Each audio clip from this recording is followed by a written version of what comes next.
दोस्तों तारीख थी 12 अगस्त 2024। जगह थी कोलकाता का पार्क स्ट्रीट इलाका, जहां शाम ढलते ही गाड़ियों का शोर, सड़क किनारे लगी रोशनी और दुकानों का हंगामा शहर को जिंदा कर देता था। लेकिन दोस्तों उस शाम का नज़ारा बाकी दिनों से अलग था, क्योंकि भीड़ भाड़ के बीच एक ऐसा हादसा हुआ जिसने न सिर्फ वहां खड़े लोगों को हिलाकर रख दिया, बल्कि एक साधारण से लड़के अनीस की जिंदगी को भी हमेशा के लिए बदल दिया। और यहीं से शुरू होती है हमारी कहानी। अब जरा सोचिए, भीड़ वाली सड़क पर ट्रैफिक सिग्नल ग्रीन हुआ ही था कि अचानक एक सफ़ेद कार तेजी से निकली और सामने से क्रॉस कर रही एक महिला को टक्कर मार दी। महिला चीखते हुए सड़क पर गिर गई और कार बिना रुके भीड़ को चीरती हुई गायब हो गई। पल भर में भीड़ जमा हो गई, लेकिन हैरानी की बात यह थी कि कोई भी आगे बढ़कर उस महिला को उठाने की हिम्मत नहीं कर रहा था।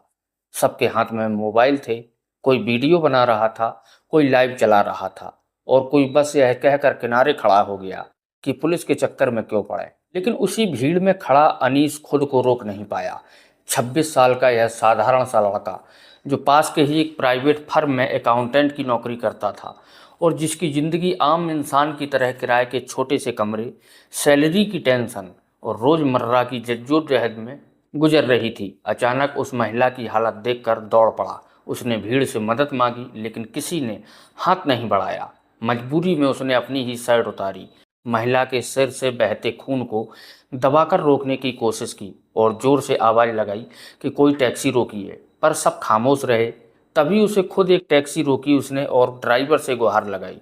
ड्राइवर पहले डरा, लेकिन अनीस ने जेब से पैसे निकालकर कहा, भाई जो किराया लगेगा वो मैं दूंगा, बस अस्पताल पहुंचा दो। और दोस्तों यही वो पल था जब एक अजनबी महिला की ज़िंदगी उसके हाथों में आ गई। टैक्सी स्पीड से अस्पताल की ओर भागी और पीछे पीछे अनीस उस महिला का हाथ थामे हुए बैठा था। उसकी सांसें टूटी फूटी चल रही थीं, आंखें आधी बंद थीं और होंठ कांप रहे थे। अनीस बार बार उसे होश में लाने की कोशिश कर रहा था, कह रहा था, मैडम हिम्मत रखिए, आप ठीक हो जाएंगी। और आखिरकार अस्पताल पहुंचकर उसने डॉक्टरों को बुलाया। महिला को तुरंत इमरजेंसी में ले जाया गया, लेकिन वहां भी हालात उतने आसान नहीं थे, क्योंकि डॉक्टर्स ने कहा ऑपरेशन करना होगा, एडवांस जमा करिए। अब सोचिए दोस्तों, उस महिला के पास ना कोई रिश्तेदार था, ना कोई जानकार, और अस्पताल के नियम साफ थे। ऐसे में अनीस ने बिना सोचे अपनी जेब टटोल ली। उसमें जितने पैसे थे सब काउंटर पर रख दिए, यहाँ तक कि अगले महीने का किराया और अपने छोटे छोटे खर्चों के लिए जमा की गई बचत तक निकाल दी। उसकी आंखों में बस एक ही ख्याल था कि अगर यह महिला बच गई तो शायद जिंदगी का सबसे अच्छा काम उसने कर दिया होगा। और दोस्तों किस्मत देखिए, ऑपरेशन सफल रहा, महिला की जान बच गई। अगले दिन जब वह धीरे धीरे होश में आई तो उसने सबसे पहले वही चेहरा देखा जो कल रात उसकी मदद के लिए दौड़ा था, यानी अनीस का।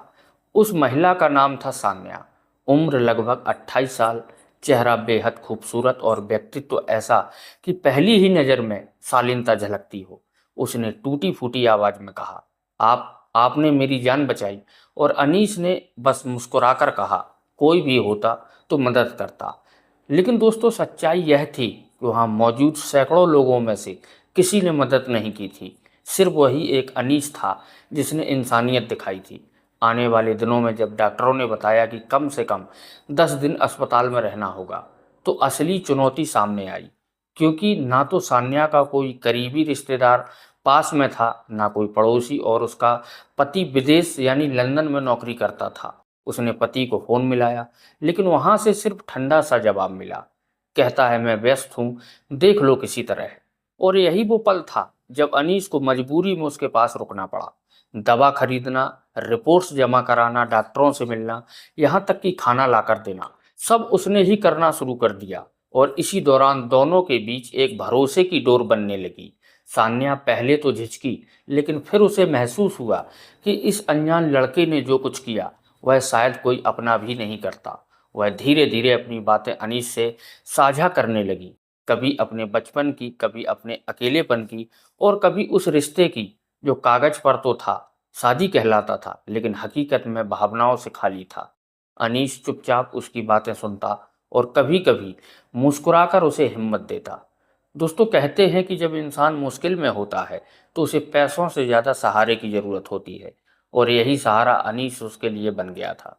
अस्पताल का हर दिन दोनों को और करीब लाता रहा, लेकिन कहानी का असली मोड़ तब आता है जब लगभग 15 दिन बाद एक लंबी विदेशी फ्लाइट से उसका पति अयान अचानक कोलकाता पहुंचा। स्मार्ट सूट, ब्रांडेड परफ्यूम और हाथ में महंगा लगेज। पहली नज़र में वह बेहद सभ्य और अमीर लग रहा था। वह सीधा अस्पताल आया, सान्या से मिला, लेकिन अजीब बात यह थी कि उसने अनीस की ओर देखा तक नहीं। उल्टा सख्त लहजे में पूछा, तुम कौन हो? मेरी पत्नी के पास क्यों हो? यह सवाल सुनकर अनीस को भीतर तक चोट लगी, क्योंकि उसने निस्वार्थ भाव से सान्या के लिए जो किया उसका कोई मतलब इस आदमी के लिए नहीं था।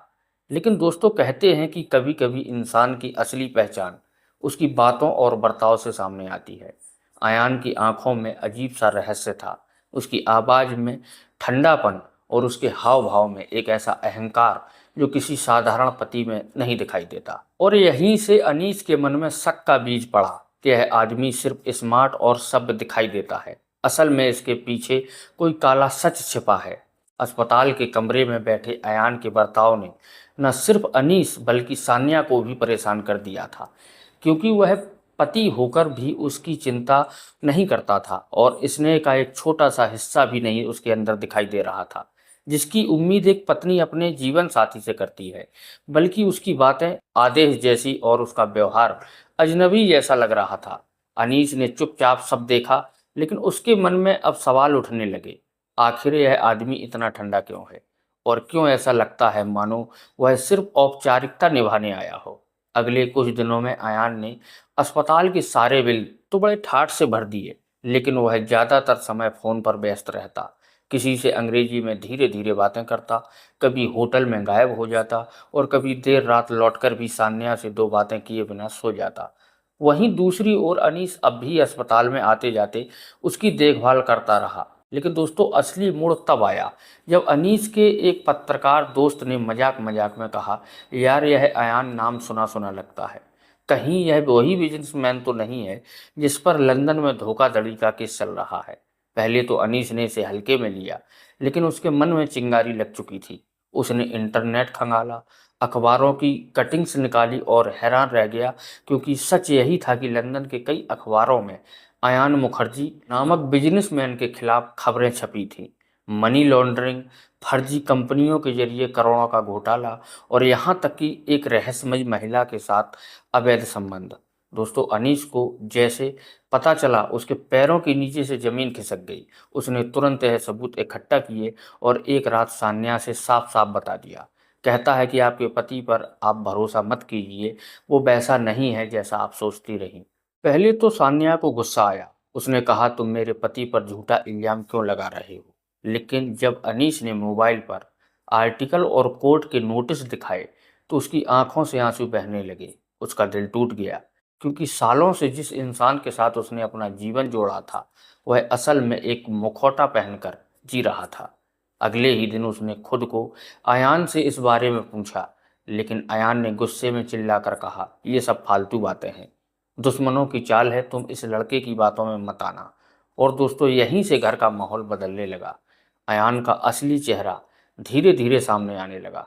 वह सान्या पर शक करने लगा, उसके फ़ोन चेक करने लगा और यहाँ तक कि अनीस से मिलने जुलने पर रोक लगाने की कोशिश करने लगा। मगर इंसानियत और सच्चाई ज़्यादा देर तक नहीं दबती। कुछ ही दिनों बाद पुलिस की एक गुप्त टीम कोलकाता पहुंची और अस्पताल में अयान की मौजूदगी पर नज़र रखने लगी। असल में इंटरपोल ने लंदन पुलिस के कहने पर भारत को अलर्ट भेजा था कि अयान जैसे ही भारत में दिखे उसे हिरासत में ले लिया जाए। यह खबर सुनते ही अनीस ने चैन की सांस ली, क्योंकि अब वह खुद को सही साबित कर सकता था। लेकिन सान्या के लिए यह किसी तूफान से कम नहीं था। उसका पति, जिसकी खातिर उसने सब कुछ छोड़ा, वही अपराधी निकला। दोस्तों, कहते हैं कि जिंदगी में सबसे बड़ा धोखा तब लगता है जब अपनों के हाथों चोट मिलती है, और यही सान्या के साथ हुआ। उसने अयान से आखिरी बार पूछा, क्या यह सब सच है? और अयान ने झुंझला कर कहा, हाँ किया है, क्योंकि पैसा और ताकत ही सब कुछ है, और अगर तुम मेरे रास्ते में आई तो मैं तुम्हें भी बर्बाद कर दूंगा। उसके ये शब्द सुनकर सान्या पत्थर की तरह जम गई। उस वक्त पुलिस ने कमरे में घुसकर अयान को गिरफ्तार कर लिया। हाथों में हथकड़ी डाल दी और उसे ले गई। मीडिया में यह खबर फैल गई, लंदन का वांटेड बिजनेसमैन कोलकाता से गिरफ्तार हो गया। दोस्तों सोचिए, जिस आदमी के लिए सान्या ने 7 फेरे लिए थे, वही अब क्राइम की दुनिया का चेहरा बन चुका था। अस्पताल से बाहर निकलते ही कैमरे और रिपोर्टर्स की भीड़ लग गई, लेकिन इसी भीड़ में सान्या का सहारा बना वही साधारण लड़का, यानी अनीस, जिसने न सिर्फ उसकी जान बचाई थी बल्कि उसकी आंखों से नकली रिश्ते का पर्दा भी हटा दिया था। अब उसके पास कोई नहीं था। मायके वाले समाज के डर से साथ खड़े होने को तैयार नहीं थे। पति जेल जा चुका था और रिश्तेदार तमाशबीन बने हुए थे। ऐसे में अनीस ने उसका हाथ थाम कर कहा, आप अकेली नहीं हैं, मैं हूं। और दोस्तों यही वो लम्हा था जिसने पूरी कहानी को भावुक मोड़ दे दिया। अगले कुछ महीनों तक अनीस ने सान्या का साथ निभाया, उस केस में मदद की, कोर्ट कचहरी के चक्कर लगाए और उसकी टूटी हुई हिम्मत को दोबारा जोड़ा। धीरे धीरे दोनों के बीच वह रिश्ता पनपने लगा, जो शब्दों में नहीं बल्कि एहसासों में दिखाई देता है। कभी दोनों साथ बैठकर घंटों बातें करते, कभी अचानक चुप हो जाते और फिर हंस पड़ते। शहर की भीड़ में भी वे एक दूसरे की मौजूदगी में सुकून पाते थे। और आखिरकार एक दिन सान्या ने अनीस की आंखों में देखते हुए कहा, आखिरकार मुझे समझ आ गया है कि असली रिश्ता वही है जिसमें भरोसा और सच्चाई हो, और यह रिश्ता तुम्हारे साथ है। उसकी आंखों से आंसू बह रहे थे, लेकिन उनमें दर्द की जगह अपनापन था। दोस्तों यह सुनकर अनीस भी भावुक हो गया। उसने कभी सपने में भी नहीं सोचा था कि एक साधारण लड़का होकर भी वह किसी की जिंदगी का हीरो बन जाएगा। और फिर दोनों ने फैसला किया कि चाहे शादी के बंधन में बंधे या सिर्फ एक दूसरे के साथ रहें, अब वे अपनी जिंदगी हमेशा साथ बिताएंगे, बिना डर, बिना झूठ और बिना किसी मुखौटे के। और यही इस कहानी का सबसे बड़ा सबक है कि असली प्यार और इंसानियत पैसों या दिखावे से नहीं बल्कि भरोसे और दिल से बनती है। मिलते हैं अगले वीडियो में, तब तक के लिए जय हिंद, जय भारत।